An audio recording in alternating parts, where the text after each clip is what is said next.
फिर उसका जीवन सार्थक हो गया। जिसने नहीं पहचाना वो गया।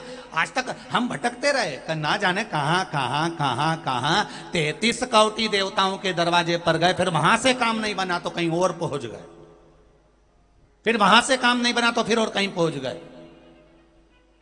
अपने ही धर्म से हम भटकते चले गए और भटकते भटकते भटकते भटकते अंत में हताश होकर बैठ गए कि भैया अब तो कहीं काम नहीं होने वाला, अब तो सब बेकार है। तब जाकर आखिरी में शंकर भगवान पर विश्वास आकर टिका और फिर कहेंगे तुम्हें कहीं जाने की जरूरत नहीं है, तुम्हारे घर के पास में जो शंकर का मंदिर हो, एक लोटा जल लेकर उस शंकर भगवान के मंदिर में जाना प्रारंभ कर दो, एक लोटा जल चढ़ाना प्रारंभ कर दो, अपने दिल की बात मेरे महादेव से कहना प्रारंभ कर दो। वो सुनेगा और दिल से सुनेगा, क्योंकि वो बहुत दूर नहीं है, वो कंकर और शंकर में समाया हुआ है, वो मृत्यु निवास करता है,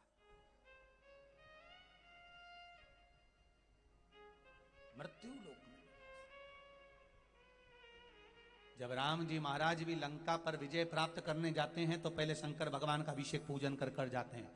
भगवान कृष्ण के यहाँ 16,108 रानियां, और जब संतान नहीं होती है तब गर्गाचार्य बाबा के कहने पर द्वारकापुरी के नजदीक में भगवान शंकर के शिवलिंग की स्थापना कराकर पूजन कराते हैं। एक एक रानी के साथ में 11-11 दिन तक भगवान कृष्ण भगवान शंकर का अभिषेक करते हैं। विद्वान ब्राह्मण भगवान शंकर का अभिषेक कराते हैं। एक एक रानी के साथ में जब 11-11 दिन तक अभिषेक करा, तब भगवान शंकर ने आकर वर दे दिया कि हे कृष्ण, तुमने मेरा एक रानी के साथ में 11 दिन तक बैठकर अभिषेक करा है, मैं तुम्हें वर देता हूं कि तुम्हारी रानी के गर्भ से 11-11 संतान होगी। एक एक रानी से 10 लड़के, एक लड़की, 1,77,186 बच्चे भगवान कृष्ण के हो गए शिव जी की कृपा से। तो ये तो भगवान की कृपा है।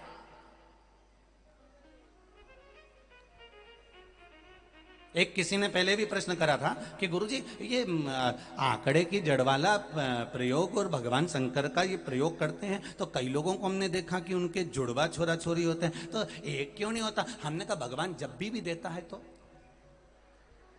फाड़ के देता, उसमें क्या टेंशन।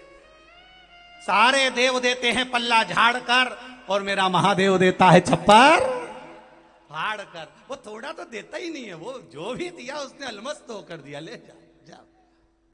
चोर को कुबेर बना देता है वो। तो ये साधारण सा विषय है।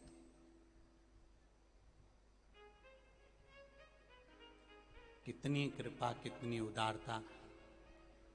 जरा विचार तो करो रे मंदसौर वालों, जब तक कथा चालू नहीं होती तब तक कड़कड़ाती हुई धूप पड़ती है, और जैसे ही कथा चालू होती है मेरा बाबा हाथ रखकर बैठ जाता है, हथेली कर।